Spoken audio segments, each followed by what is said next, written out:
hunter wanders through the bare and frozen wild, where ancient giants lift their boughs in heavy snow compiled. The dark is silent, cold and deep, a home for mountain trolls. The only sound a snapping branches through the brush an elk strolls. Then avalanche of heavy snow crashes through the trees, a rising smoke of icy dust that drifts upon the breeze. He pauses, stands to listen, hears a beating in the air. A mighty bird with rustling wings lands in a pine tree there. With proud and boasting feathers, she sits upon the height. He draws his bow, the arrow screams and takes its deadly flight. Unscathed the bird flies far away, but from the shadows ring, where arrow fell in deep abyss, there comes a wondrous ring. The bell is tolling like a ghost, a mournful weeping chime, singing through the silence frozen in the sands of time, as if the arrow pierced the heart of loneliness so deep. The bell is tolling like a ghost, while all the shadows weep.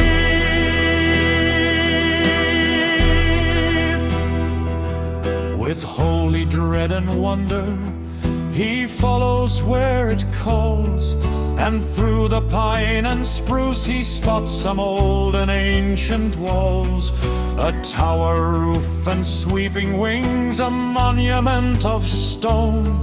An old abandoned church lies there, forgotten and alone. To save it from the mountain trolls and keep the magic clear, he throws his steel across the roof and casts away his fear. The door with rusted key stands wide half open to the cold. The air inside is damp and dark, of rotten ruin old.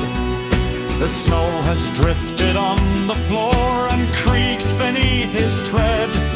He leaves his heavy footprints where the quiet drifts are spread.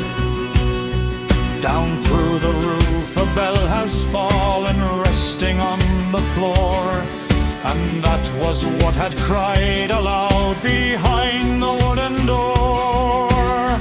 The bell is tolling like a ghost, a mournful weeping chime, singing through the silence frozen in the sands of time, as if the arrow pierced the heart of loneliness so deep. The bell is tolling like a ghost, while all the shadows weep.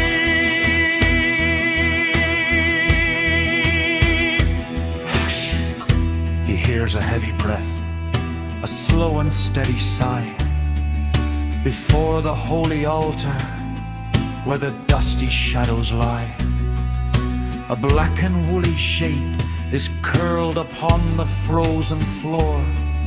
The hunter moves with quiet steps and walks across the floor.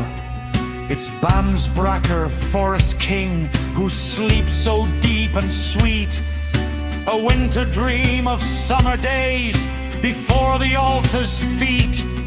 He sucks his paw and smacks his lips within his cozy bed, with visions of the berries sweet and green fields in his head.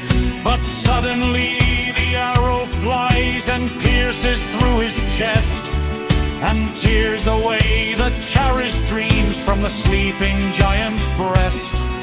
The bear rises on his hind legs, the blood begins to spill. It floods around the altar stone, so heavy and so still.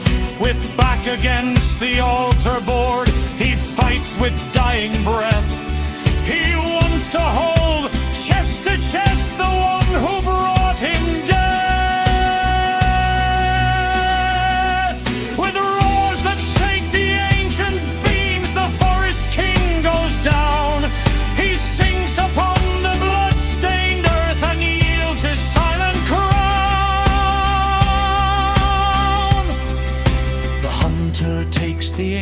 ancient beast and strips his heavy hide.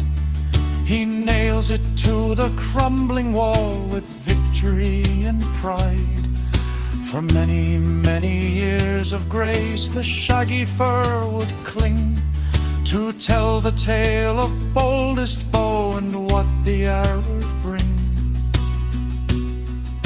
and how the mighty forest king in ages long adored had wandered to the temple hall to seek the Saviour's board.